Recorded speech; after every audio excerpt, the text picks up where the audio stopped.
Sénégal 7 TV bonsoir, heureuse de vous retrouver chers amis internautes de Sénégal 7 TV nuyooti nañu leen bu baax a baax di leen ziar di amati lool mbégte jàkkaarloo ak yéen ci seen plateau bi di entretien spécial.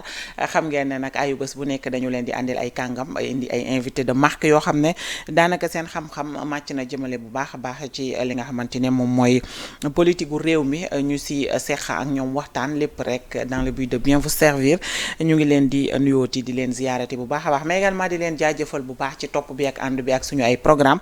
Aujourd'hui nous avons le plaisir d'accueillir sur ce plateau ki nga xamante ne moom mooy Farba Ngom monsieur le ministre Farba Senghor nag nekk le président du parti les libéraux républicains mbooloo askan wi nekkoon fii itam ministre conseiller suñu papa Abdoulaye Wade kenn fàttewul li ni mel xam naa ne bu ñu leen ne Farba Senghor rek tur bi ça vous dira li nga xamante ne moom mooy parcours bu am solo bi mu jot a am ci réew mi monsieur Senghor ñu ngi lay nuyu di la dalal jàmm ci suñu plateau. waaw salaamaaleykum am naa mbégte bu rëy ñëw fii maa ngi nuyu borom kër gi di nuyu ñëpp ñi nga xam ne ñi ngi fii liggéeyee di la gërëm di la sant ci invitation bi nga xam ne def nga ko pour ma mën a ñëw fii tey jàkkaarloo yow ñu waxtaan ci lu jëm ci mbirum réew mi. merci beaucoup alors balaa ñu dugg ci benn waxtaan xam nga ne ñu ngi ci centenaire ki nga xamante ne moom mooy l'ancien président de la république maître Abdoulaye Wade sunu maam yenn yàlla gën a yokk ay fanam mu gën fi yàgg lool lan lañ mën a retenir si moom yow mi nga xam ne fréquenté nga ko nga nekkoon son conseiller spécial au temps bi nga xamante ne yàlla dénkoon na ko nguuru Sénégal. waaw dama nekkoon conseiller technique dans un premier temps. Pendant ay presque 4 ans. door a assumer nag des responsabilités ministérielles. Macha Allah.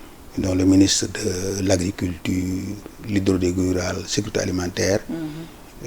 Yore tam ministère des transports terrestres ak transport aérien yoroon naa tam ministre de l'artisanat ak ministère des transports aériens. lépp ci gouvernement bu Ablaye Wade. lépp ci gouvernement bu président Ablaye Wade laa ko nekkee woon. Ablaye Wade nag nekk na nit koo xam ne c'est une référence non seulement pour le Sénégal mais pour l'Afrique. Ouais. Et d'ailleurs il avait écrit un livre Un destin pour l'Afrique qui résume en fait vision bi nga xam ne am na ko. Il avait une vision pour le Sénégal parce que bi mu ñëwee dafa ubbi bëtu nit ñi comme ni ñu koy waxee Sénégal dugg beneen ère bu bees ère économique. Parce que moom bëtam dafa rëyoon. ba pare aussi muy ku bëgg liggéey. ñun dañ daan toog biir palais ba 3 heures du matin. ñuy liggéey wala nga ma tëdd sama kër wala keneen aussi tëdd këram ba heure yu demee noonu mu woo la di la laaj benn mot wala la mu ne lay ñëwal am na lu urgent mu ñuy wax. donc Abdoulaye Wade il aimait le travail moo taxoon dégg nga mu ne il n'y a pas de secret. il faut travailler beaucoup travailler toujours travailler encore travailler. ba tey vision la case du tout petit. bi nga xam ne moom moo ko génne xale yooyu tey man sama sët yi dañuy wéyantoo loolu il faut travailler boobu. Ensuite Abdoulaye Wade ku ñeme woon confrontation la ñun moo ñu ñemeloo ay plateau. Ndax dafa waxoon ne la seule confrontation qui vaille pour le peuple. mooy confrontation boo xam ne ay idée la. te Abdoulaye Wade dafa ñeme woon ay idées dafa doon poussé ñuy dem. di débattre gis nga ñun bi ñu daanoo ci gouvernement bi soo ko seetloo sur toutes les télévisions sénégalaises j'étais le premier boo xam ne moo daan dem ci télévision yi di wax gars yi kenn waxatuloon. émission jàkkaarloo bi nga gis nii. mu nekk TFM ñëpp di fa dem. kenn daaw fa dem man la waa TFM doon woo. may woo les jeunes. di leen woo wala man ma di fa dem te mën naa wax sax bul dem fii. fii waroo fee dem parce que booba kenn buggu fa woon dem. donc voilà pour dire que Abdoulaye Wade bëggoon na xale yi jël na xale yi mu teel leen jox ay responsabilités aussi bien dans le parti que aussi bien dans l'État. mu jàngal leen aussi naka la ñuy liggéeyee naka la ñuy yoree dara naka la ñuy yoree réew. parce que moom xelam ak màccam yëpp ak li mu bëggaloon réew mi libre entreprise moo ko man mooy kenn ku nekk da ngaa war a liggéey da ngaa war a ñàkk jariñu. ñàkk jariñu boobu mu ngi ko jëlee ci Cheikh Ahmadou Bamba le fondateur du mouridisme. foofu la fondement wu doctrine am mouridisme. ba tax na moom bi muy génn bindoon na benn thèse donc ci doctrine économique bu mouridisme. ba pare aussi dafa amoon courage il avait le courage de ses idées. et puis dafa bëggoon yëkkati réew mi ba tax na bu njëkk africain yi. amul benn président bu daan toog ak ñoom Bush wala ngay toog les grands présidents wala ngay toog ñooñu mais mujj moom moo indi loolu. ba di toog ak président yi ba di woo ambassadeurs yi nga xam ne ñoo nekkoon ambassadeur u yeneen réew yu mag yi man toog naa moom man ak moom ak ñaari nit. lu nekk mu yàq ko donc ambassadeur bu États-Unis pour dire que Abdoulaye Wade n'avait pas froid aux yeux. waaye bu la waree wax dëgg dafa lay wax dëgg mais aussi c'est quelqu'un qui savait reculer c'est-à-dire su doon dem di engagé wu. dem ba xam ne lii alors mën na faute. day wax ne dafay dellu gannaaw. c'est ce qui s'est passé à l'Assemblée nationale. bi nga xamee ne bëggoon nañu dugal ay réformes yoo xam ne c'était pour quart bloquant ak yooyu. ba mu indi ay xeex ba indi ay yu rëy ci biir dëkk bi. voilà donc. Sur le plan pour la femme aussi, il a élevé la femme vraiment à la dignité qui sied à son honneur. ndax xam nga bu njëkk jigéen ñi daaw ñu am responsabilité ministères yi benn ak ñaar nga ci doon gis mu dem ba mu indi parité. Donc aussi bien fu nekk demoon nañ ba nga xam ne presque dans la parité était partout. wala boog fu ñuy tudd góor dañ fi tudd jigéen surtout ci liste yëpp dañuy def benn góor benn jigéen donc nawoon na tam jigéen ñi donc bañ na ko ba ñun suñu organisation de parti suñu amee président bi am vice président dañu am représentant jigéen ñi am représentant jeunes yi am commission féminine donc voilà donc nit la humain la woon tam parce que danaan jël xaalis bi di ko maye. Abdoulaye mais président pourquoi yow ngay jël xaalis bi di ko may nit ñi ñu di ñu critiquer nag. Abdoulaye ne man ma jël 10 millions. ñëw may ko nit. mu dem jënd ci këram jël 1 million may ko mbokkam. mbokkam moomu dem jël 1 million may ci 100 000. kooku dem maye ci 10 000. kooku dem daal di maye ci 1000 francs wala 5000. c'est ça qu'on appelle c'est la politique de redistribution. du président waxoon. moo tax bi gars yi di coow ay fonds politique yi ak yooyu mais un président mënta am les mains vides. un président dañ koy fëgg guddi xaaju guddi. léeg-léeg benn kilifa léeg-léeg ko feebar. loo xam ne nit ñi duñ ko xam. mais dafay war a taxaw pour mu lijjanti ko. donc président daal ku humain la woon daal xam naa ne ku bëggoon nit la. il a beaucoup fait pour nous tous pour moi-même et pour beaucoup de personnes. ñu ngi koy ñaanal yàlla may ko donc fan wu gudd. amiin di ko ñaanal yàlla itam li nga xam ne mu ngi ko doon nëbëri ci Sénégal am ñu ko yeggale. parce que li fiy xew ak liy dem depuis Macky Sall ak léegi. ni nga gis les grands projets. autoroutes yi. hôpitaux yi nga xam ne am nañ ay plateaux maintenant yu bees. écoles yi lycées yi les collèges. ci bëri ay projets la woon moom. lépp c'est lui. xam nga àdduna noonu la àdduna il faut que mu am ku am vision. xam nga un président dañu laaj d'abord la vision. La vision dafay am un cap boobu dafay am une volonté. La volonté politique boobu nag président moom moo ko gàddu woon. mu entraîné ci nag ñëpp nag kenn ku nekk nag di bëgg a góorgóorlu. kenn ku nekk di bëgg a dimbale sa morom. c'est ça loolu moo taxoon vraiment je crois que c'est une ère très faste pour le Sénégal. Qui a inspiré le président Macky Sall.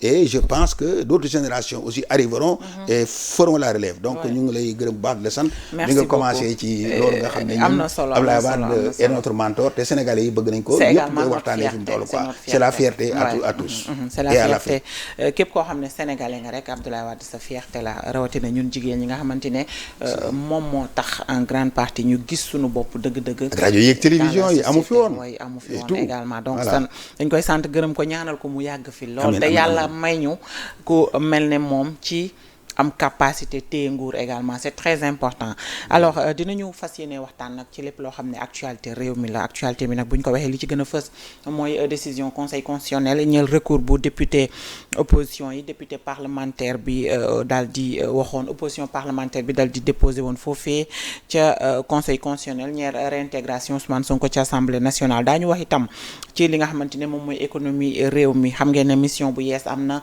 bu Fonds monétaire international fii ci Dakar ci jamono yoo xam ne suñu njiital gouvernement bi fi woon actuel président de l'Assemblée nationale def na sortie bu am solo bakki démb ci rajo France Internationale daal di fay wax ay wax yoo xam ne daanaka ci dette cachée beeg li nga xamante ne moom mooy suñu souveraineté ak yi ni mel daañ ci waxtaan également ci li nga xam ne moom mooy mouvement bi génn bees tudd nay leer nga xam ne lépp loo xam ne scandale la ci biir ñaari at ak dara yi nga xam ne gouvernement bu Ousmane Sonko def nañu ko ci réew mi ñu leeral li nga xam ne moom la ñuy tuddee scandale bu ci mel ne 37 milliards yi nga xam ne gis ngeen Thierno Alassane Sall lu am solo lim ci def waaye également 8 milliards ya waroon dem ca Bakel 5 milliards ya ñu waroon séddale ñi woowee ay martyrs ak itam yeneen ak yeneen daañ ci waxtaan danañ ci ñëw bu baax a baax ci biir émission bi alors seetaan nga match Sénégal bi. waaw seetaan naa ko noo dundee suñu déception. Il y a eu une déception je crois que comme beaucoup de Sénégalais. am nañu déception parce que bëggoon nañu Sénégal mu gagné. parce que waruñu woon def moins que ñi nga xam ne ñoom ñoo fi nekkoon en 2002 c'est ça la vérité. Le Sénégal s'est bien défendu en première mi-temps am na sax beaucoup d'opportunités. mënoon na dugal benn wala 2 buts au moins. mais malheureusement ça n'a pas été fait. mais en première mi-temps Sénégal avait bien contrôlé. donc match am xel yi daloon na. donc je crois que là il y a aussi une faute du coach de l'entraîneur. parce que nag entraîneur bi dama koy dégg muy wax mais il est souvent fier. il est fier de lui-même il faut qu'il soit fier du Sénégal. il faut qu'il soit bu mu nax boppam. il faut qu'il soit fier du Sénégal. parce que Sénégal moom ngay concourir. soo gañee am ndam booba suñ tuddee Sénégal dañuy tudd parce que dañuy yàq doon entraîner. donc c'est pas sa propre victoire. il faut aussi mu déglu nit ñi parce que c'est vrai. am nañu ñu ne des anciens ñu nekkoon ci équipe bi qui ont beaucoup donné. comme ñoom Koulibaly. comme ñoom. Lamine Diatta comme ñoom Lamine Diatta. Tony Silva ñoom ñëpp ñu ngi ci staff. non ci équipe là actuellement. actuellement ñoo xam ne comme ñoom Koulibaly. ñoo xam ne ils étaient un peu blessés. blessés woon nañu. dugal nañ leen première ak ñoom Gana ak ñeneen ils étaient 3 ou 4. ñu ñëw. les gens étaient contents téye nañ première mi-temps bi mais génne leen nga dugal ñeneen ñoo xam ne ils sont beaucoup plus frais parce que ñoom ba ñu ñëwul entraîné wuñu ñooñu ñoo doon entraîné donc ñi doon entraîné tu les avais préparés pour que au cas où ñële du ñu ñëw yow nga mën leen a placer pour ñu défendre l'équipe du Sénégal les autres sont venus ils ont fait leur première mi-temps yow da nga waroon a capter loolu da leen génn leen yéen seen jaan wàcc na ñoom ñu génn dem toog ñi nga préparé woon nga teg leen su ko defoon ak France au moins dañ fa jëlee match nul. mais maintenant ce qui s'est passé nous sommes l'un des ou 2 pays yoo xam ne en Afrique ñun rek ñoo amul victoire. donc ça gêne le Sénégal donc il faut qu'il fasse tout pour que les 2 matchs yi ñëw. ñu gagné ko fii amul kenn ku fiy neexal kenn. parce que l'équipe nationale du Sénégal c'est l'honneur du pays et c'est notre fierté. donc il faut que l'entraîneur mu xool déglu aussi li nga xam ne la ko nit ñi wax. parce que ñun que l'entraîneur soit beau ou soit vilain c'est pas notre problème. On l'a beaucoup félicité tel qu'il s'est comporté. Alors au Maroc parce que foofu comme c'est un homme fier il a montré sa fierté. mu daje ak ñun la ñu bëggoon mu def ko. mais nag du toujours nag alors bàyyi rey bëy xam nga comme on l'a dit wala bu rey nag. foog mu ñuy bàyyi xel fii moom dafa ñu waroon a bàyyi xel. fii dafa waroon a bàyyi xel ne en tant que grand entraîneur am na ñu def première mi-temps ne leen génn ñu dem mu indi ñeneen man daal loolu moo gis sama xalaat. loolu moo ci xalaatu ñëpp dina corriger loolu et que match yi ñëw dañ leen di gagner contre Norvège et contre l'Irak. yàlla baax na allahumma amin contre Norvège je pense que ce sera le dimanche. ñu ngi ñaan yàlla sunu borom mu may ñu ci ndam bu baax ndax ñu am dugaat tuuti ci li nga xamante ne moom mooy compétition bi. alors décision bi nga xamante ne conseil constitutionnel jël na ko ni ki démb ni moom daal recours bi nga xamante ne opposition parlementaire bi def nañu ko ñeel réintégration Ousmane Sonko biir Assemblée nationale moom daal ay pouvoir am mayu ko pour mu ubbi li nga xamante ne mooy mbir mi wax ci fond. waaw xam nga jàngatee loolu. xam nga conseil constitutionnel yàgg naa prononcé wu mu wax ne lii mënuma ci dara. donc il est temps que ñu réformer le conseil constitutionnel. xaw ma day nekk cour constitutionnel wala day nekk conseil constitutionnel. ñu élargir ses pouvoirs ba question boo xam ne dafa jëm ci le bon fonctionnement de nos institutions. mu mën a taxaw mu àddu ci. mu mën a taxaw jël ci ay décisions. mais normalul pays bu mel ni Sénégal boo xam ne 1789 yaa nga doon présenté comme léegi ay cahier de doléances c'est-à-dire fekk nekk l'un des pays les plus en avance sur le plan intellectuel donc en Afrique. pays boo xam ne yàgg na xam droit moo fiy daw fi mu toll ñu bëri Sénégal ñëpp am xam-xam presque. tout le monde parce que ñëpp dañuy am volonté boobu. donc mënuñu nekk ci pays boo xam ne conseil constitutionnel su ko neexee mu ne yéen par la séparation des pouvoirs lay xew kii du ma ko régler lay xew dans le assemblée. mais pourquoi muy régler lay xew exécutif. non la séparation des pouvoirs cela veut dire qu'il y a 3 pouvoirs. Il y a le pouvoir exécutif. Il y a le pouvoir législatif et le pouvoir judiciaire. donc mënoo ne séparation des pouvoirs moom moo tax yow mënoo régler li nga xam ne moom moo xew biir assemblée nationale. donc il est temps te nga mën a régler li xew ci exécutif il est temps que ñu régler ko. en tout cas il est temps que ñu régler ko. il est temps que ñu jox ay pouvoirs élargis selon les principes fondamentaux du droit au Sénégal et aussi ñu dugal ko ci constitution bi ba nga xam ne su ëllëgee lu fi xew. mais lii moom du yoon. ma ne du yoon opposition bi dama xamoon nañ ne affaire bi du mujj fenn. parce que l'opposition ne s'oppose plus au Sénégal. Ah bon, non l'opposition ne s'oppose plus. opposition Abdoulaye Wade noonu problème politique a koy réglé. mais tu crois que problème politique nga naan damay bind ak damay xaar président Diomaye parce que kii defoon na war na def recours naa xaar ba président Diomaye def recours damay xool moom est-ce que dana def recours contre Sonko. Cela ne regarde pas l'opposition. C'est une erreur de l'opposition. Il faut que ñu xam ne sénégalais yi lañ fa toogal. donc suñ toogalee sénégalais yi foofu dañuy agir au nom de la volonté des sénégalais. mais ak non au nom ak ay calcul. parce que même l'article 29-30 dañuy naxante ba mu jàll. parce que xamoon nañ am na ñoo xam ne ci biir xamoon nañ ils avaient intérêt à ce que affaire bi jàll. ah bon oui moo tax léegi gars yi daal di naxante ñu daal di dëgg bal bi affaire bi jàll dem tout simplement. il faut pas que ñu nax pël bi c'est-à-dire il faut pas que ñu jiital des intérêts particuliers des dirigeants ak des responsables bàyyi les intérêts du peuple. il faut que ñu xool l'intérêt général fan la féetee ñu def ko. waaw mais Abdoulaye Wade yow ce qui s'est passé le 23 juin 2011. mais gars yi problème politique lañ ko réglé. dañ ñëw assemblée xeex lakk kër yi man lakk nañ fa sama ñaari kër.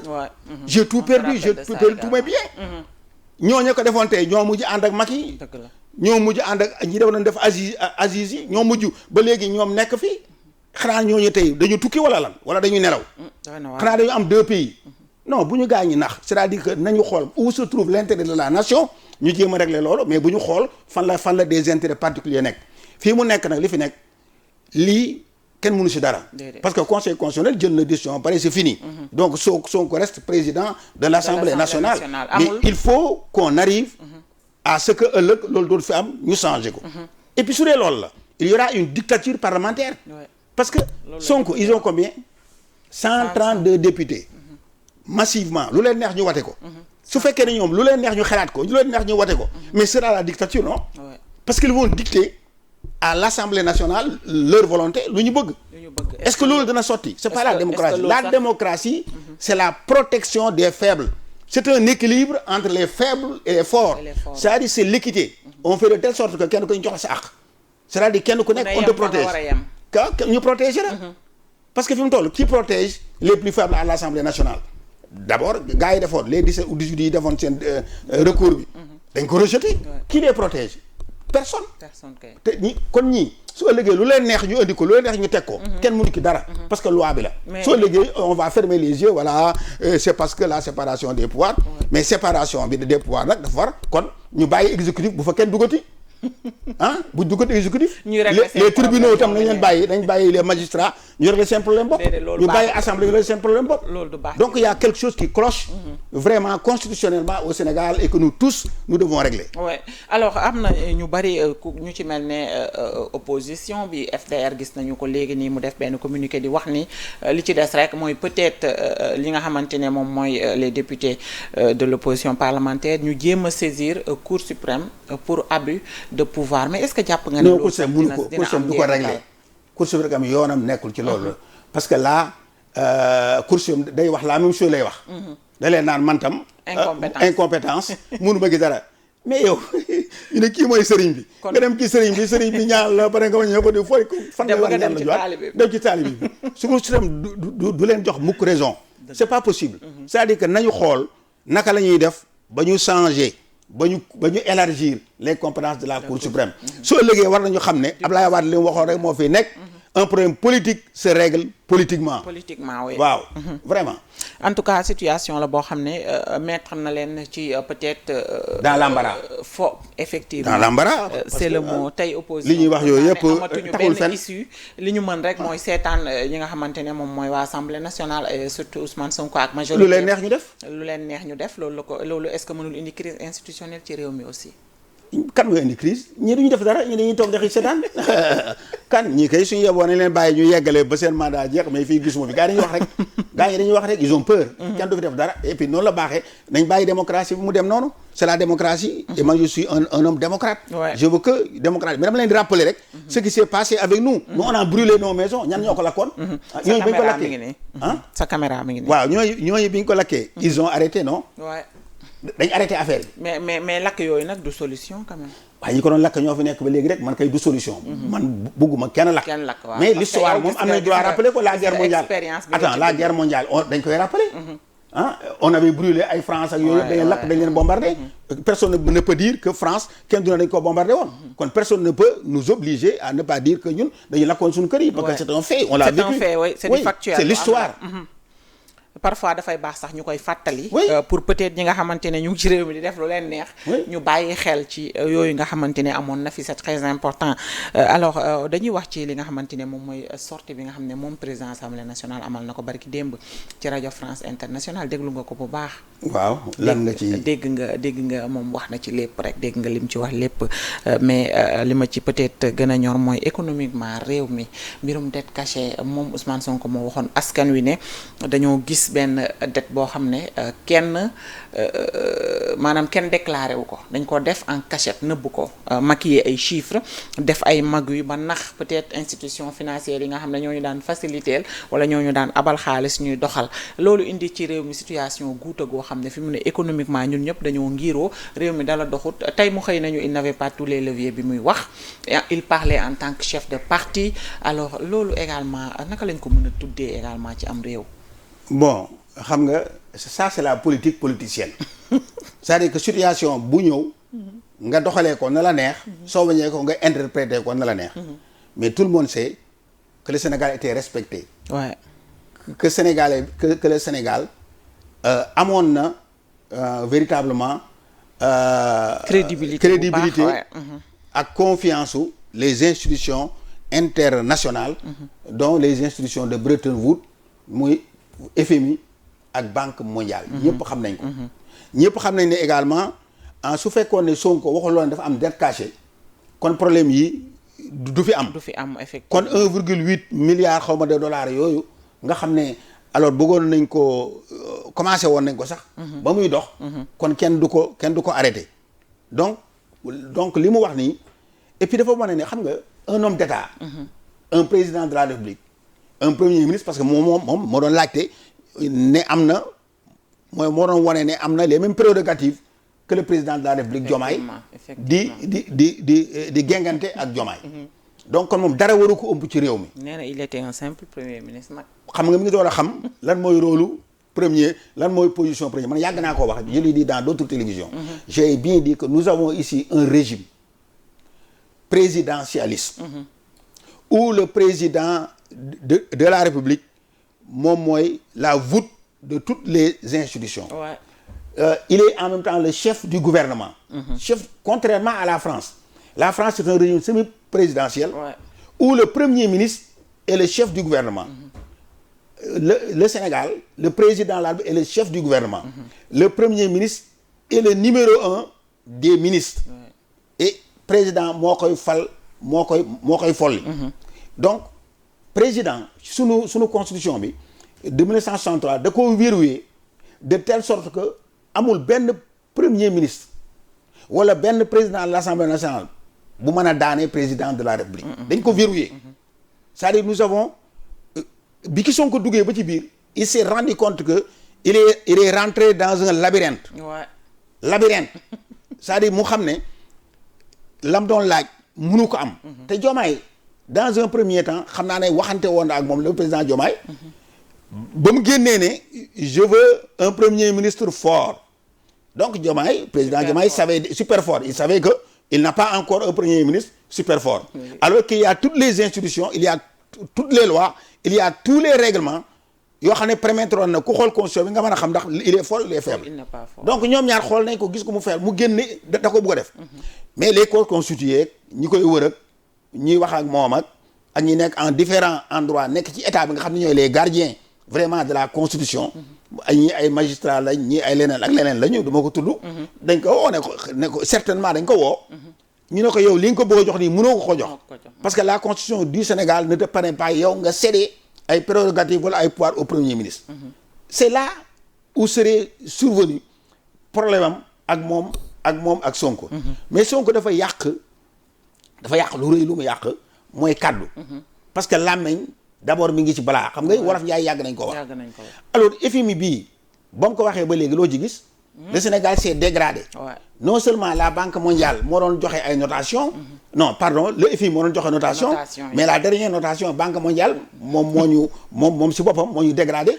parce que on est passé d'une croissance de 6 à 2,2.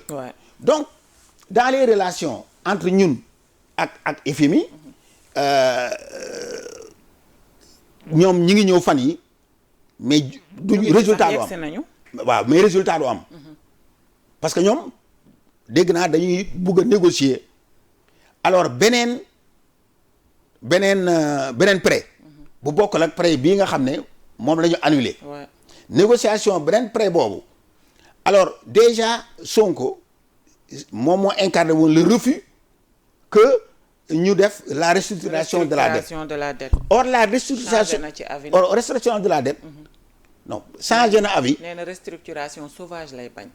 ma ne changé na avis waaye nee na sax dañoo génne ay termes yu bees. reprofilage. yaa ngi ko dégg reprofilage.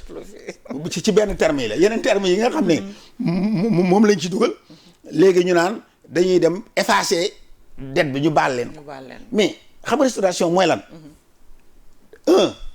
nga dem waxtaan ak gars yi nga ne effacer leen ma dette bi. xam nga kon muy effacement de la dette.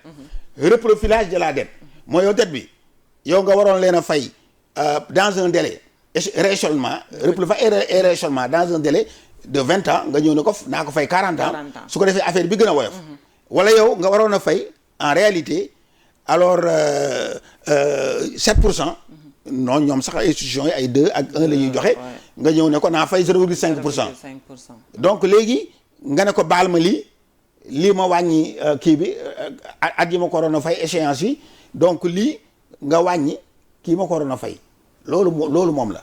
moom nag ñun comme souveraineté la ñuy jaay ça dañuy am benn dignité boo xam ne dañuy bàyyi dañuy am benn dignité boo xam ne alors ñun bëgguñu alors dem ci kenn mën a di la sibooru naan la may ñu li non mais ñun dañuy dem ci sénégalais yi seen bopp nga xam ne gars yi lekkatuñu naanatuñu ñu ne leen yéen jox leen ñu xaalis bi nga xam ne taxes yi yéen jox leen ñu xaalis bi nga xam ne yéen moom ngeen waroon a denc dans les épargnes ñu jël xaalis boobu ñun d'abord dañ koy leb parce qu'ils ont dit ki seen programme bi ñoom li ñuy bàkkoo mooy seen prêt yi ñuy jël prêt CFA la moom la ñuy wax c'est-à-dire que ce n'est plus ay prêt yoo xam ne da nga koy fay ay dollars wala da nga koy fay ay euros wala da nga koy fay leneen donc prêt yooyu la mais prêt yooyu soo koy jël da ngay raakale xaalis yi nga xam ne ñu ngi ci banque yëpp ba jëlaale banque Afrique yi nga jël yu Côte d'Ivoire yi nga jël yu Niger yi nga jël yu Nigéria yi yëpp nga dagale jël yu Sénégal yi nga dagale waaw xaalis boobu soo ko dagalee banques yi nga xam ne dañ doon jël di financer ndeysaan jigéen ñuy dem liggéey ak di ñëw ñoom fan la ñuy jëlee xaalis bu ñu financer donc léegi ñi nga xam ne dañ doon jël di financer même le BTP di financer ñi nga xam ne dañ doon liggéey ñooñu fan la ñuy jëlee xaalis bu ñu leen xaalis bi parce que ku yore sa xaalis banque yow soo dencoon tey 1 million ñu ne la 1 million bi Sénégal ñoom ñu ngi koy lebee 6 à 7%.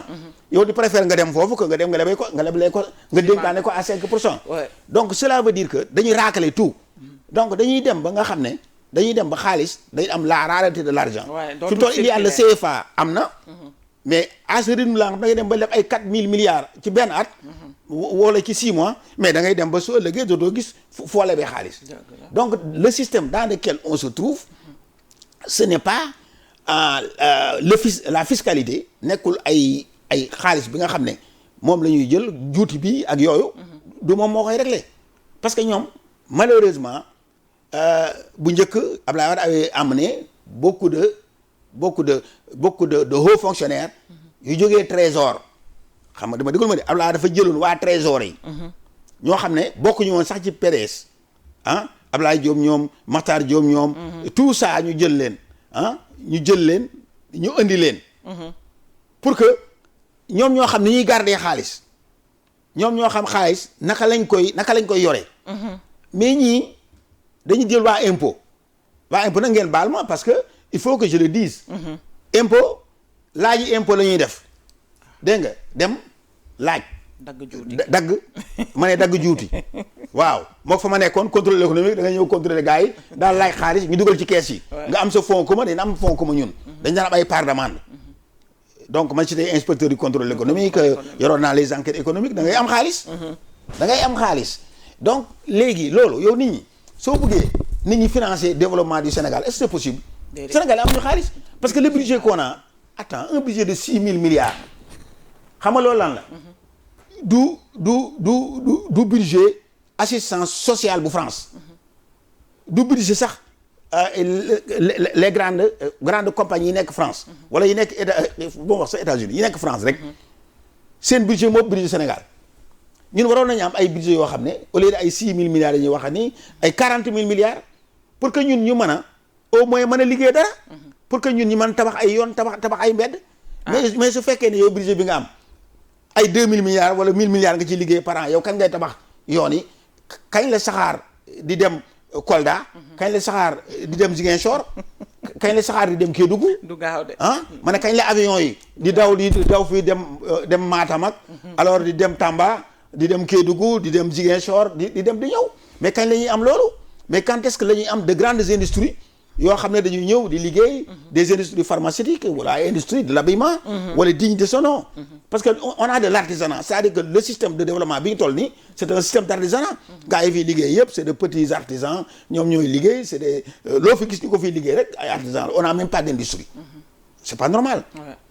donc Sonko il a commis une erreur parce que moom moo ko endossé parce que moom moo ko wax retarder Sénégal pendant 2 ans. pendant 2 ans on a un retard. léegi nag il est parti dem na assemblée nationale. nee na su ko neexee mu daane leen su ko neexee. mais nee na du ko def. waaye ku nekk xam na ne Sonko toujours da ngay gis version A ak version B mu mel ni ku yore nu mu tudd xaalis côté bii di fiis. côté bii di côté bi ma ne côté bii di faas xaalis fiis ak tel. côté bii waaw. da ngay gis côté bii di fiis côté bi des. mais li leer ba leer mooy. moi je ne pense pas que Sonko dana génn fi mu nekkoon dans le labyrinthe où il était il est sorti xam ne mënu fa daanaka kenn mënu fa am dara. mu dem nekk président de l'Assemblée nationale. am un pouvoir législatif def loi yi ak di ko defeer nu ko neexee. te déggoon nañu fii man dégg naa ko ñu ne ki nga xam ne moo jiite son groupe parlementaire alors waxoon na ne ñoom dañu di préparer benn loi boo xam ne du ñu nangu.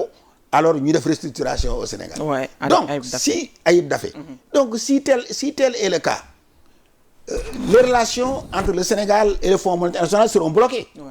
Et quand ces relations seront bloquées la situation que nous vivons pour lequel investisseur boo ne bëgg a dem Sénégal mu ne la man kat Sénégal. vraiment actuellement notation yi wàcc nañu. notation yi yàpp parce que dañuy xool la situation macroéconomique du Sénégal. dañuy xool notation yi dañuy xool kii. dañuy xool notation yi alors dañuy xool également le taux de croissance xool affaire yooyu yëpp xool le taux d'inflation ah foofu sax moo tax ne taux d'inflation bi c'est assez maîtrisé mais ce qu'on ne sait pas c'est que il y a avec l'ajustement structurel des années 1980 qui ont été donc enclenchés par le président Abdou Diouf Abdou Diouf dañu demoon ci lu ñuy wax la déréglementation. ça ñu dem ba ci am la liberté des prix parce qu'il y a beaucoup de régimes de prix.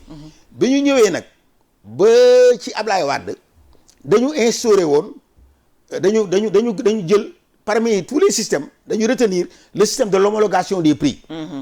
homologation des prix mooy prix bi dañ koy jël toutes les denrées alimentaires mooy li nga xam ne dañ koy lekk muy ceeb bi muy diwlin bi muy saabu yi muy affaire yooyu nga xam ne dafay kii Sénégalais yi. ñu jël ko daal di koy jël prix bi dañ koy jël homologué ko téye ko. dafa am nu muy doxee. mënu sur daw su bëggee daw lay raam donc moo tax depuis soo ko seetee le président Abdoulaye Wade. en passant par le président Macky Sall ba egsi tey jii. prix yooyu du ñu bouger mukk du ñu enflammé mukk au Sénégal donc loolu dañ ko fay fekk. D'accord. Et ils l'ont suivi. dañ ko fay fekk nag. mais leneen li nga xam ne ñoom mënuñu ko téye mais loolu mi ngi daw rek mi ngi daw dem. et puis non seulement ça moi ce qui est assez regrettable. c'est que vous venez vous dites à la jeunesse du Sénégal. que gars ñi gaa ñi liggéeyuñu. dañ leen war a wutal liggéey. ñi nga xam ne dañuy dem di jël gaal yi di dem au niveau de fële ay Espagne. alors ñu ne leen alors yéen suñ jëlee réew mi rek yéen c'est fini ma ne gaal dootoo am. gëmloo ndaw yi ne yaa de ak ñi nga xam ne dañ doon nappi jën nga ne leen suñ toogee 3 semaines jën dana bëri ba ce Sénégal moom xanaa dañ koy maye. après tu fais tellement de promesses que tout le monde gëm la après nga ñëw 2 ans après il n'y a plus rien. Zéro. Et ce qui est grave encore c'est que les programmes qui président Macky Sall enclenché woon muy des programmes yoo xam ne dafa doon suqali réew mi mooy les bourses familiales soo demoon dans les villages dafa sécuriser woon tout le monde dans chaque maison au moins la femme da doon am tous les 3 mois plus de 100 000 francs mu dem jënd saako ceebam chaque 3 mois mu dem jënd di diwam après mook jëkkëram ñuy daw di am lu ñu lekk. Il y avait aussi les enfants yi nga xam ne ñoom ñoo nekkoon ci fonds routier bi FERA mooy fonds d'entretien routier bi soo demee dans les villages dans chaque village da nga fay gis ay fanweeri xale ay ñaar fukki xale yoo xam ne ñu ngi fi doon liggéey mais soo ñëwee fii dans la banlieue ici à partir de fii Grand Médine en passant par Parcelles Assainies en passant par le Niayes bi ñu doon defar yoon boobu yëpp on avait pris des jeunes yoo xam ne fii lañ dëkk ci dëkk bi ñoom ñëpp dañ leen doon fay ci fonds yooyu ci fonds routier yi mais tout ça s'est arrêté et ënduwuñu fa leneen parce que yaakaar nañu ne ay militants lañ ko doon jox. malheureusement mais quand même les militants sont des Sénégalais. ku ñëw na nga indi say militants moi quand je suis arrivé à l'aéroport de Dakar. ba ma ñëwee dañ doon fekk ministre yi ma jiite woon yëpp. ñoom dañ doon ku nekk da ngay ñëw indi sa ay nit ñi di dàq ñi dàq man je ne renvoie personne. ñi fi nekk nañ ko ak seen teraanga. man quelques personnes yi ma yokk ci keneen su keneen ñoo yokk ci quelques personnes mais j'aurais pu mais renvoyer tout le monde et se mettre à zéro. Mais non dans la vie il faut que nga xam ne soo arrivé à certaines responsabilités yow nga nekk un homme d'État da nga war a agir au nom du peuple et au nom de l'intérêt du peuple. Parce que waroo rek nga xool sa bopp après nga jël programme yëpp nga dindi ko nga teg ko fële yow le programme xëyu ndaw mi. il y avait combien plus de 360 000 personnes. yoo xam ne dañ doon am 90 000. léegi soo demee dégg naa il n'en reste plus que des dizaines de milliers de personnes yoo xam ne xam nga fan la ñu nekk ñoo nekk ci di liggéey ci ay affaires eaux et forêts yi di jàppale ñooñu mais soo demoon dans le Saloum dans l'ensemble des postes de santé ak case de santé ak yooyu alors recruté woon nañu ñoom Pape Malick ak ñooñu ils avaient recruté Ndour ils avaient recruté ku nekk dañu doon fay gars yi ñuy am ci fond boobu mais léegi tout ça s'est arrêté soo demee c'est le marasme économique actuellement au niveau de l'ensemble alors des postes de santé gars yi amatuñ dara et puis xam la loolu la indi yàlla na ma yàlla baal il faut qu'on le vérifie mais les gens disent que les factures les ordonnances sont beaucoup plus chères maintenant dans le monde rural. Voilà, tout est cher. Parce que attends pourquoi c'est cher parce que il faut qu'ils s'entretiennent il faut que ñu jaay ordonnance il faut que ordonnance ñu am ci loo xam ne que dañuy fayee alors le personnel donc c'est une conséquence néfaste d'une telle politique alors qui a entraîné maintenant beaucoup de jeunes presque dans une situation de précarité et c'est grave donc il faut que vraiment ñu xool le temps qu'on a perdu pendant ces 2 ans là il faut que ñu bàyyi président bi au moins mu def un nouveau programme wala mu continuer programme mais suñ continuer di xeex contre le FMI ñu naan dañuy bloquer loolu daañu dem ba Sénégal kenn du mën a régler situation kenn du mën a régler benn situation en résumé la situation du Sénégal n'est pas des meilleures les relations entre le FMI bien qu'il y a de très belles paroles ñuy échangeanté les résultats pour le moment n'est pas encore probant et donc suñu activité économique dépend de là notre BTP dépend de là le secteur privé également est dans le désarroi parce que koo laaj ñu ne la ñun liggéeyatuñu alors amatuñu li ñuy liggéeyee fi mu toll nii beaucoup de jeunes yoo xam ne dañoo nekk ci li liggéey ci ay maçon la ñu woon di liggéey ñi ay plombier la ñu woon ñi ay menuisier la ñu woon ñi nekkoon ci BTP bi ils sont en train yaay seen yaay di leen di woo téléphone ñu ne ko yaay dem ñu mënuñoo ñëw tabaski bi day xam nga ko gis nga ni mu demee réew mi mu demee am na ñoo xam ne ñoo ngi tabaski ndeysaan am na ñoo xam ne kii benn waaye dafa ne ma xoolal ce qui s'est passé dans même à Dakar ndax xam nga ñaari tabaski la.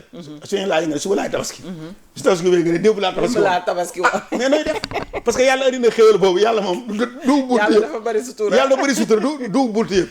donc vraiment Sénégal yi affaire bi suturaal na leen. ñaari tabaski yi ak ñaari korité yi mais malheureusement que ce soit comme ça mais waru ko nekk. donc vraiment c'est-à-dire nañu yërëm réew mi. c'est-à-dire fi mu toll c'est un problème économique ce n'est plus un problème politique qui intéresse les Sénégalais. xeex bi doy na alors werante bi doy na coow bi doy na et puis président de la République c'est la première institution du Sénégal même su fekkee ne yow Sonko tu as inspiré ce pouvoir là mais ñëpp xam ne yaa ko inspiré ñëpp xam ne tey su amul résultat yow même si le bilan est un bilan du président de la République parce que ëllëg dañuy wax ne bilan wu Diomaye parce que dégg naa premier ministre di génne ay bilan premier mënut a am bilan parce que lu ñuy wax fii bilan Abdoulaye Wade on dit bilan wu Abdou Diouf on dit bilan de Senghor mais on parle est-ce que mën nga dégg bilan wu Loum déedéet ba xanaa da ngay dégg ñu ne programme ba fi Loum defoon ak yooyu mais tu dégg ba ñu ne bilan wu Loum est-ce que dégg nga ñu ne bilan wu Idriss Seck Idriss Seck en pratique a été l'un des meilleurs premiers ministres au Sénégal mais pourtant personne ne lui donne attribué wuñ ko benn bilan le bilan ne pas appartenir en premier ministre le bilan appartient au président de la République d'un pays mais c'est pas ay premier ministre moom moo koy moom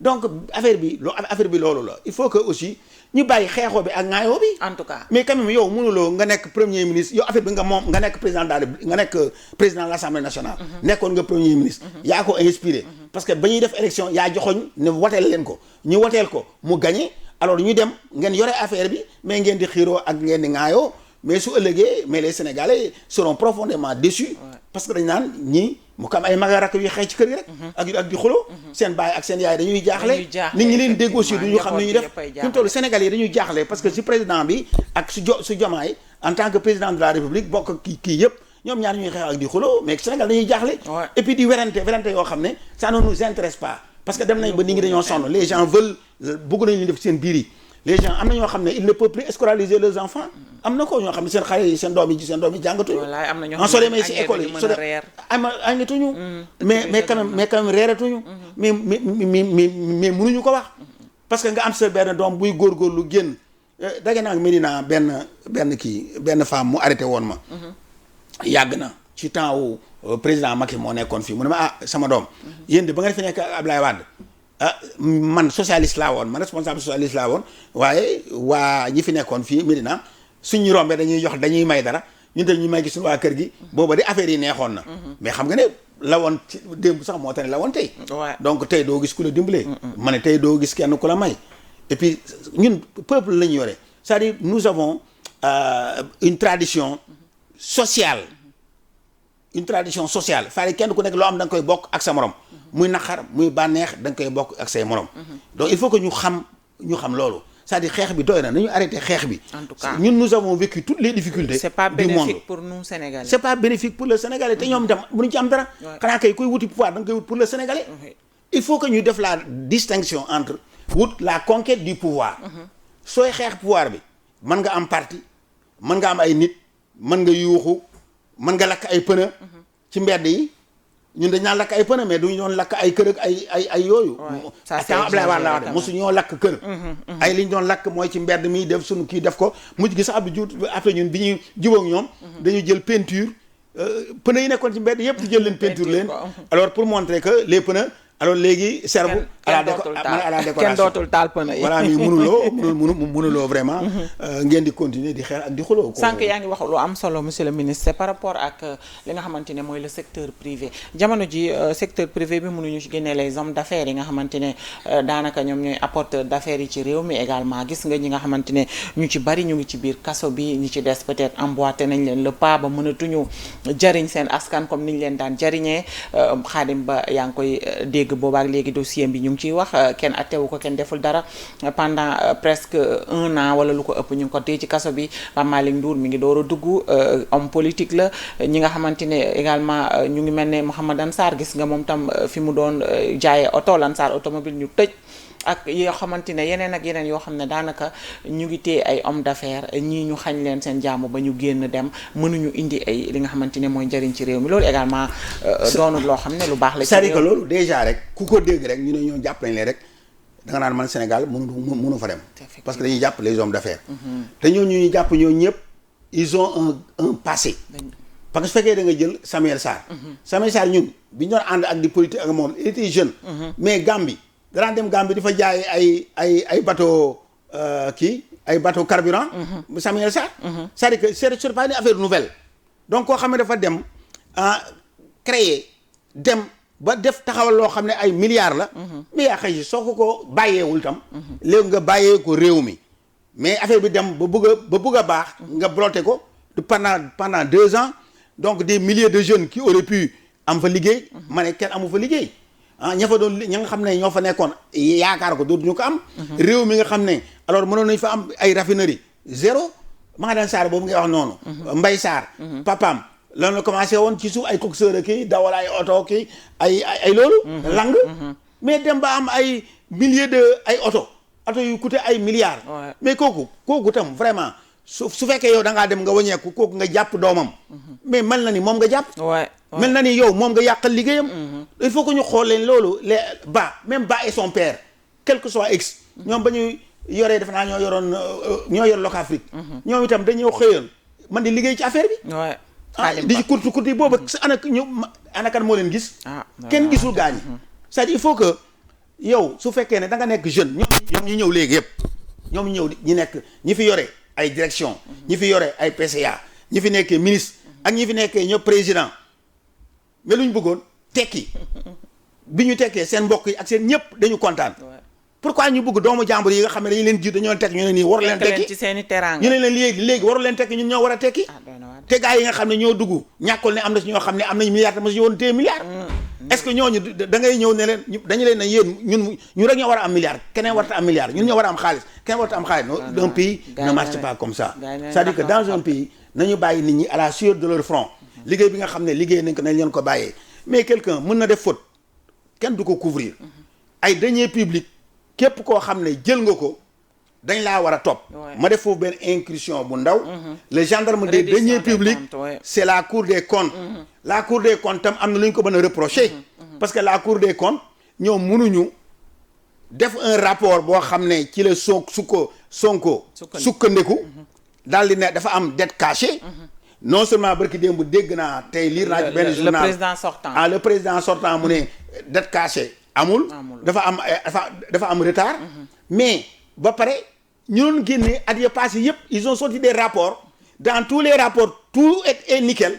un nouveau gouvernement vient. li ya jaaxal nit ñi. un nouveau gouvernement vient. boo xam ne gars yi gis nañ dañu ànd ak seen tàngoor ak seen ardeuru jeunesse.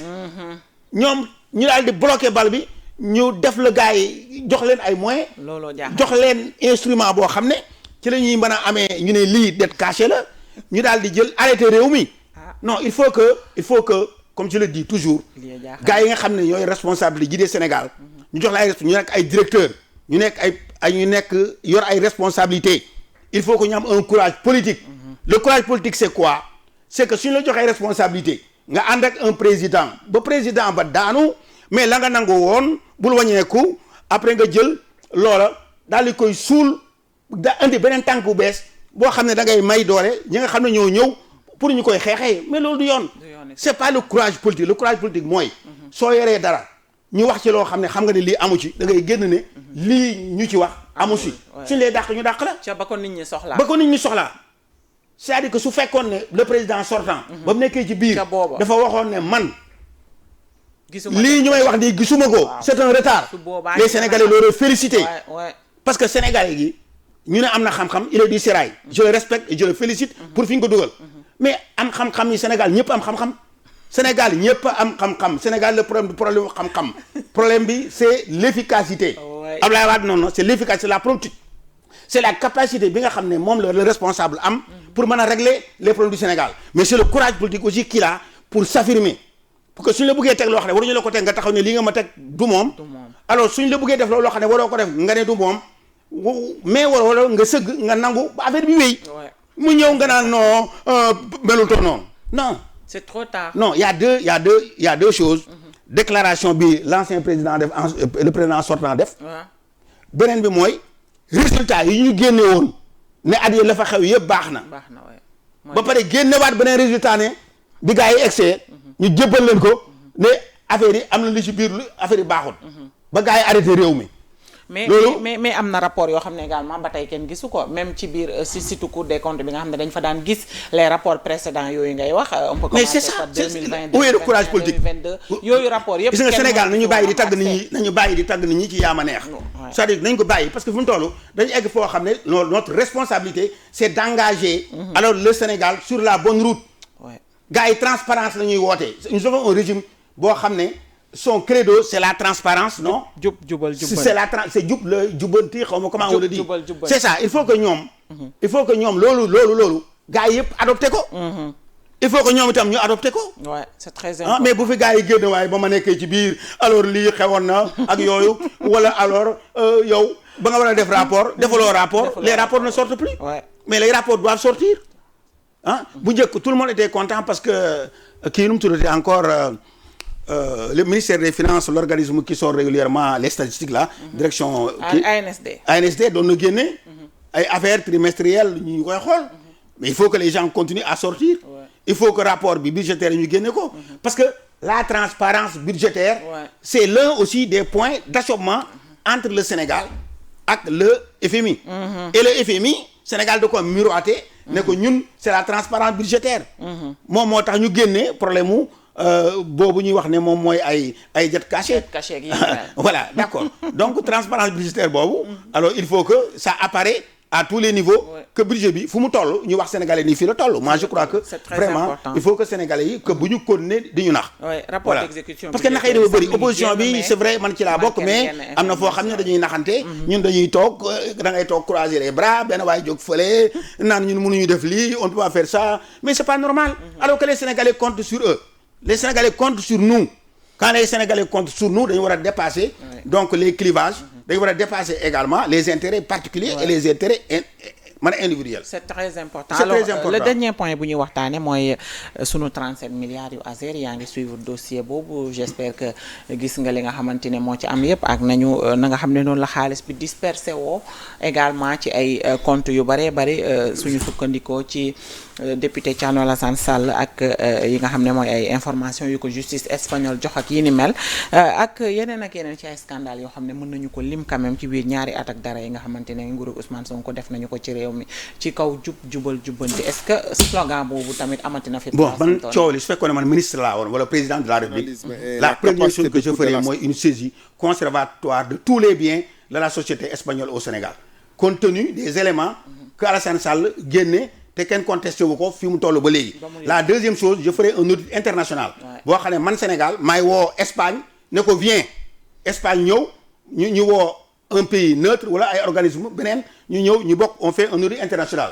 Troisièmement je fais un comité citoyen de suivi ma jël état bi ñu jël dagat xam nga lan mooy dagat. xam nga dagat lan mooy lan. dagat mooy ki nga xam ne moom mooy jiite l'ensemble des gouverneurs du Sénégal. mooy dagat la tudd. directeur de l'administration générale. d'accord mooy dagat territorial. d'accord dégg nga moom mooy dagat. dama ne kooku dafa am ko xooy li ko leen di jiite. suñu jëlee kooku xam nga kooku suñu ko jëlee mel na am nañ tout l'exécutif. am nañ les gouverneurs am nañ les préfets am nañ yeneen. dégg nga su ko defee ñu jël ko après jël maires yi. jël association des maires. jël association yu chef de village yi ñu former un comité citoyen ñu seet fan la ñuy dugal électrification yi benn. ban dëkk la ñuy électrifier ak ban dëkk la ñuy électrifier wul. suñ paree nag ba xam loolu ñu def fa benn task force. boo xam ne ñoo ñëpp ñoo ciy bokk ñu suivre liggéey bi ci topp. mais ce qui est clair dans cette affaire là.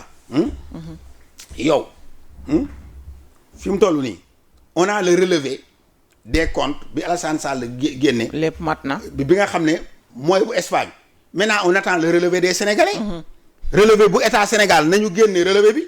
ñu wax ne lii la il faut pas qu'on nous dise que voilà dañuy yóbbu affaire bi tribunal alors dañ koy yóbbu feneen. parce que on sait que am na xaaj bu bëri boo xam ne dem na ci réewu Afrique yi.